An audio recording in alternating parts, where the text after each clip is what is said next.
Ahoi ihr Lieben, herzlich willkommen zu einem Videologbuch bei mir aus dem Alltag bzw. aus dem Winterlager.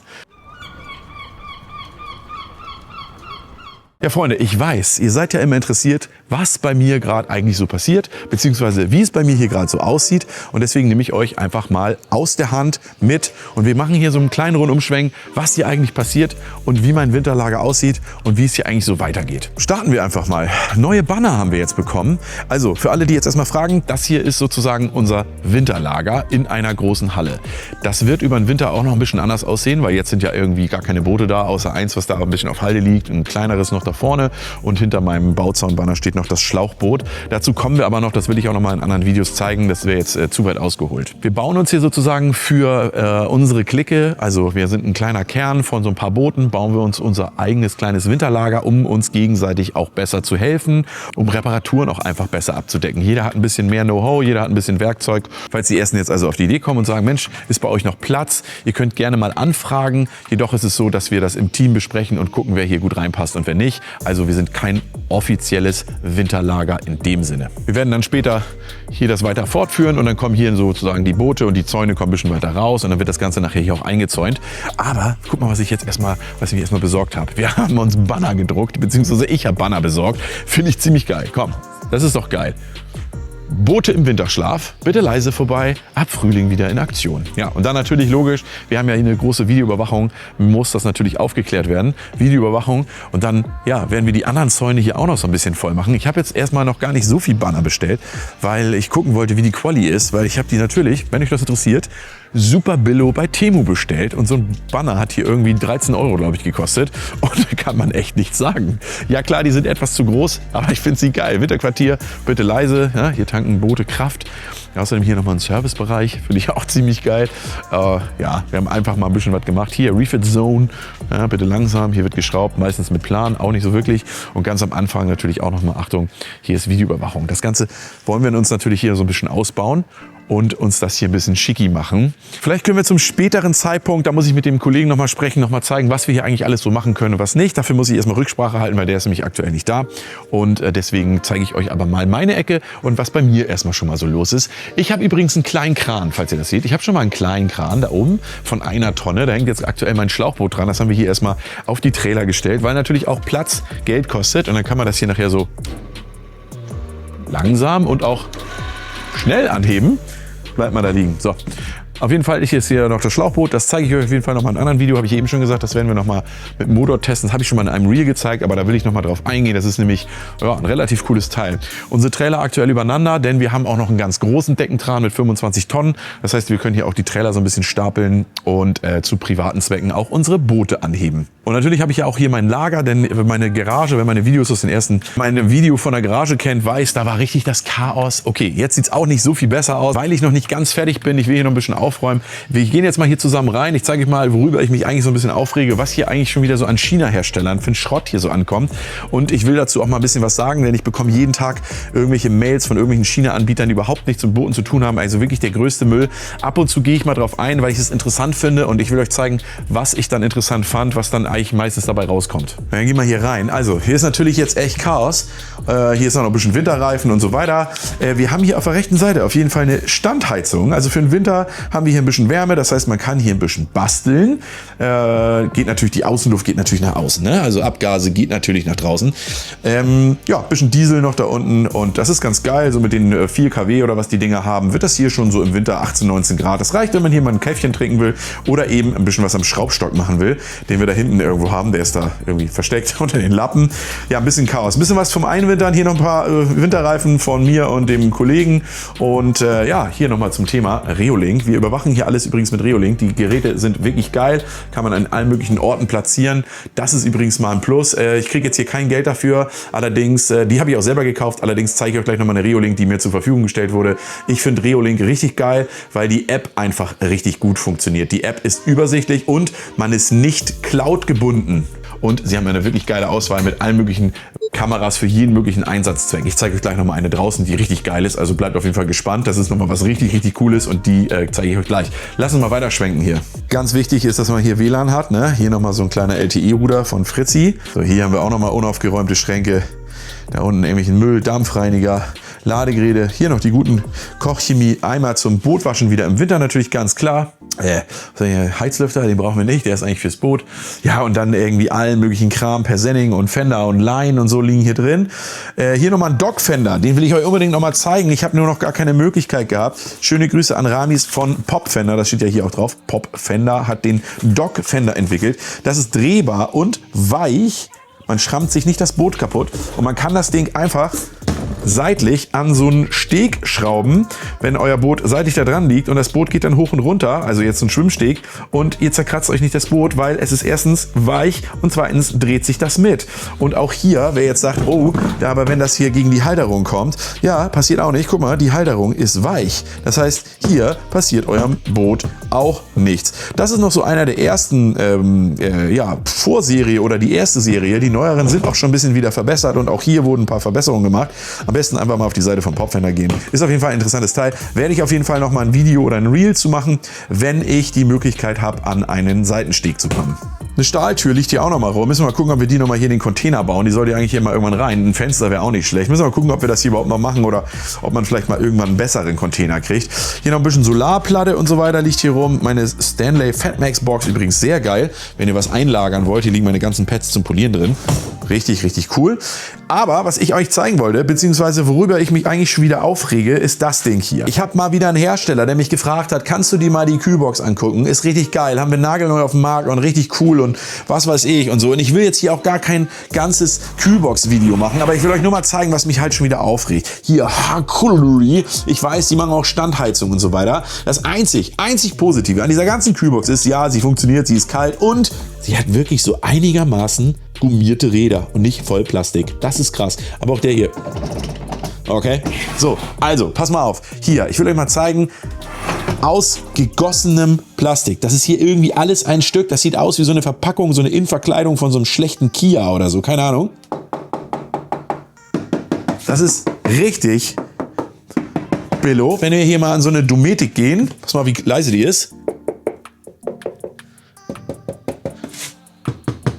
Also, das ist schon krass. So, darum geht es aber gar nicht. Es ist Kunststoff, okay, es ist einem Stück gegossen, ist alles okay. Wer irgendwie eine günstige Kühlbox braucht, ey, komm, funktioniert. Hat 2 Zonen, ist beleuchtet, alles cool.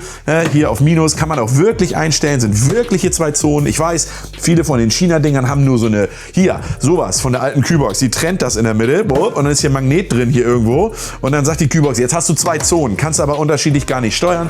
Hier kannst du wirklich die beiden Zonen unterschiedlich steuern und ansteuern. Aber, Leute, die Quali, das ist doch einfach nur scheiße. Hier ist die Hälfte auf. Guck mal, so sieht das hier aus. So kommt das hier angeliefert. Das ist doch scheiße.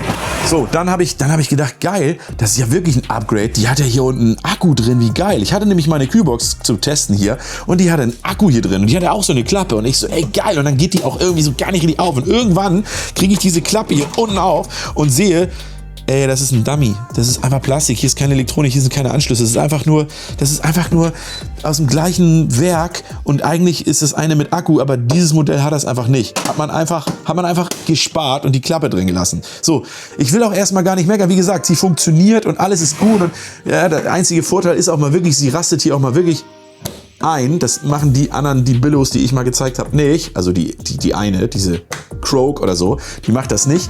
Aber ansonsten ist es einfach der gleiche Scheiß wie alle anderen auch. Und das regt mich so auf. Wie könnt ihr immer schreiben, ja, das ist völlig was Neues. Nee, es ist hier der gleiche Bullshit, der überall verbaut wird. Es ist das gleiche Gepiepe, es ist das gleiche Menü, es ist die gleichen Tasten.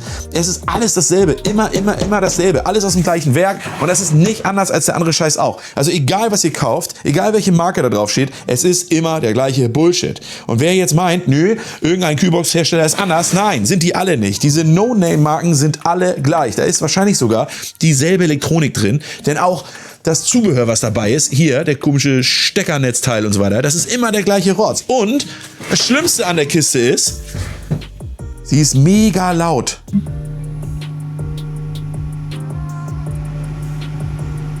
Ich wollte mich darüber einfach mal aufregen, weil ich lehne schon die Dinger immer ab und dann überzeugt man mich und sagt, das ist komplett neu überarbeitet und so, das ist wirklich jetzt cool. Nein, ist es nicht.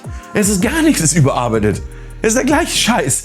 Die gleiche App, die da geht bei allen anderen Kühlboxen auch. Mensch, mach doch mal irgendwas cooler. Also ich verstehe, wisst ihr, was ich nicht verstehe?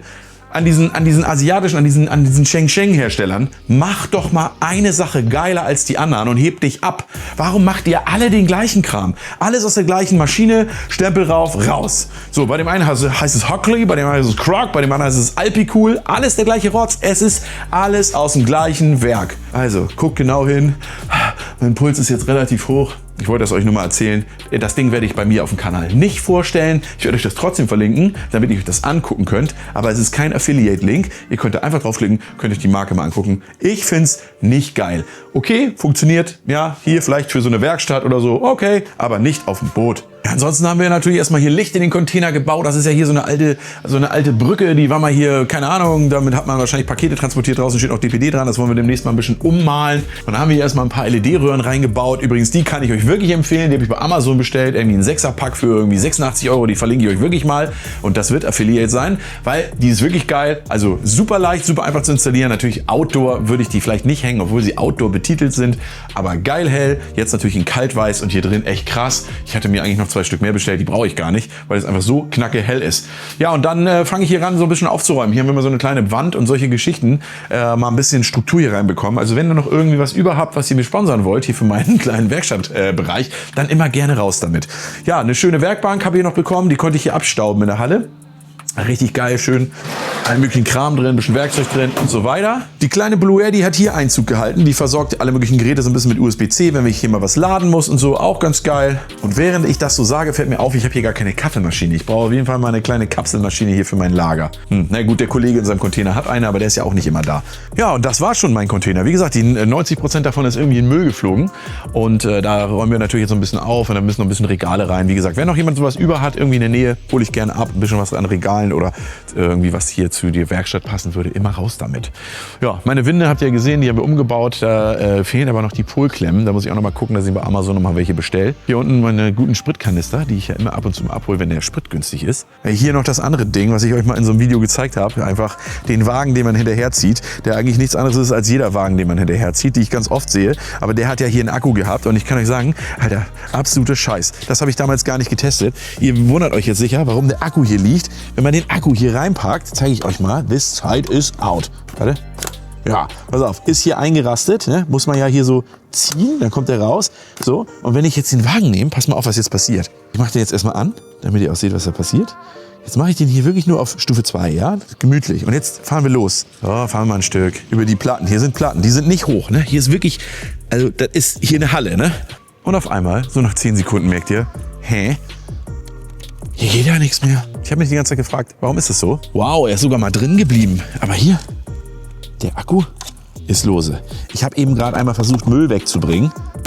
Und dieser Akku ist einfach während der Fahrt 3-mal rausgeflogen, dass ich den blöden Akku hier genommen habe und einfach hier hinten reingeschmissen habe und das Ding selber gezogen habe. Und jetzt wollt ihr mir erzählen, liebe Bougie Avi, für 300 € soll ich mir so ein Ding kaufen? Nein. So.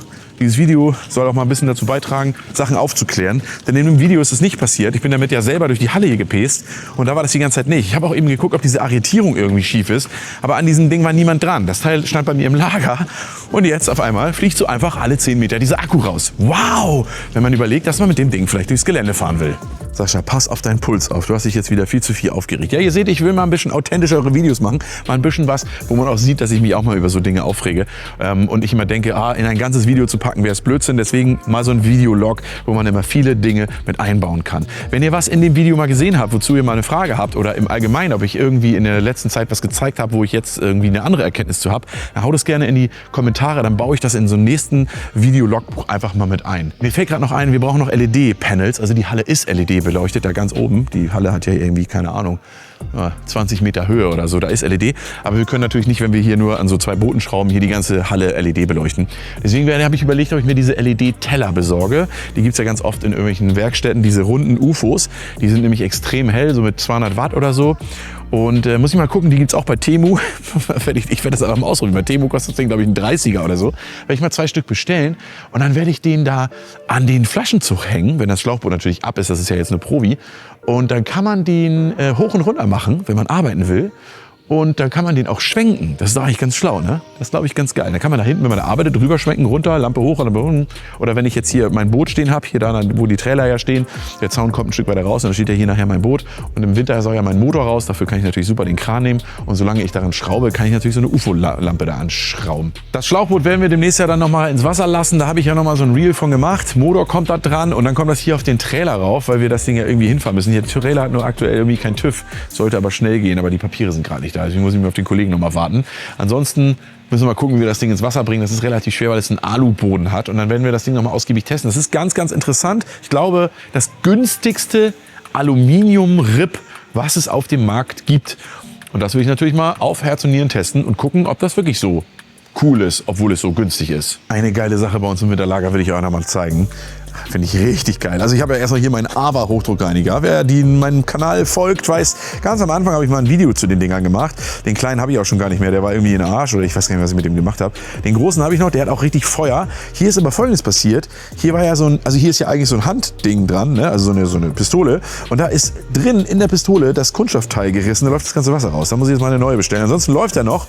Und geile ist natürlich, ihr habt hier so eine geile Bürste mit Aufsatz, ne, die man anstecken kann. Hier kommt nochmal so Hochdruck raus und dann hier auch noch so ein Aufsatz irgendwie mit Mikrofaser und dann auch nochmal, keine Ahnung, was für Düsen hier, 0 Grad Düse und Schaumkanone und alles mögliche dabei. Geil, wenn wir hier die Boote jetzt kurz vom Einwender nochmal echt richtig Chico machen wollen. Aber das Geilste, mein Kollege hat hier einfach, ich muss das mal kurz aufmachen, hat hier einfach so einen geilen Diesel-Hochdruckreiniger. Richtig geil. Richtig geil. Wir haben hier einfach einen Dieselhochdruckreiniger. Wasser an und dann stellt die Temperatur ein und dann hat das Ding irgendwie 60 Grad und ballert einfach 60 Grad heißes Wasser mit Starkstrom raus hier und mit Diesel geheizt. Richtig geil. Da freue ich mich schon drauf.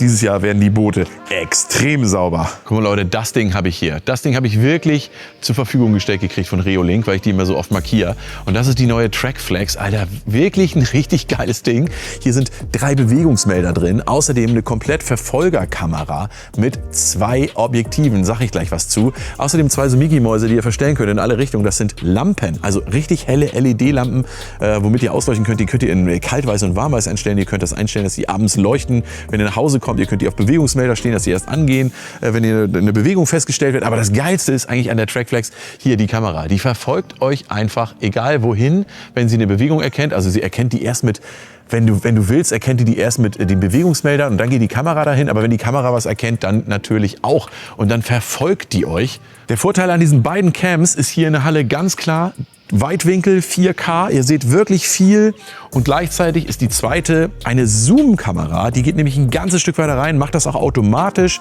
Das heißt, sie erkennt irgendwas, was hier fährt oder geht, Mensch, Tier, Auto und ihr könnt wirklich Gesichter erkennen, weil der zweite Part, also sie nimmt immer 2 Videos gleichzeitig auf und das zweite Video ist immer sehr nah und man kann dann Gesichter, Kennzeichen und so weiter sehen und das ist für uns natürlich hier in so einem Lager sehr wichtig. Die hängt jetzt hier noch so zu Testzwecken, die werden wir wahrscheinlich ein bisschen höher hängen und die anderen Kameras, die hier nachher so hängen, die werde ich euch natürlich nicht verraten, denn ja, wir wollen natürlich hier, dass es ein bisschen safe ist und das wird natürlich nachher so ein bisschen so versteckt. Wir haben noch so kleine Reolink-Akkukameras, die man mal mit Magnet in verschiedene Bereiche bringen kann und so, dass wir hier ein bisschen safe sind und ja, das Ding ist wirklich der Kracher, die verlinke ich euch unten mal. Die habe ich wirklich gesponsert bekommen, beziehungsweise zu Testzwecken hier montiert. Und da werden wir auf jeden Fall auf Reolink gehen und wir werden auf jeden Fall wahrscheinlich noch mal eine zweite davon installieren und dann mehrere kleine, die hier das komplette Lager absafen. Und dann kommt man hier am Ende auch ja, ungesehen nicht mehr rein. So, und jetzt haut mal rein. Was fehlt hier noch? Was brauche ich noch? Was muss hier auf jeden Fall her? Was darf hier gar nicht fehlen? Vielleicht so ein Getränkeautomat oder so? Nee, keine Ahnung. Haut mal in die Kommentare. Nur falsche Antworten sind erlaubt. Bin auf jeden Fall gespannt, was euch noch aufgefallen ist, was wir hier auf jeden Fall noch brauchen. Haut auf jeden Fall mal irgendwas in die Kommentare, denn ich finde, da ist relativ wenig im Moment los in den letzten Videos. Videos werden oft angezeigt, aber relativ wenig Kommentare. Also haut gerne mal was in die Kommentare. Ich freue mich immer, was von euch zu lesen. Und dann wünsche ich euch alles Gute. Bis zum nächsten Mal. Tschüss, euer Sascha.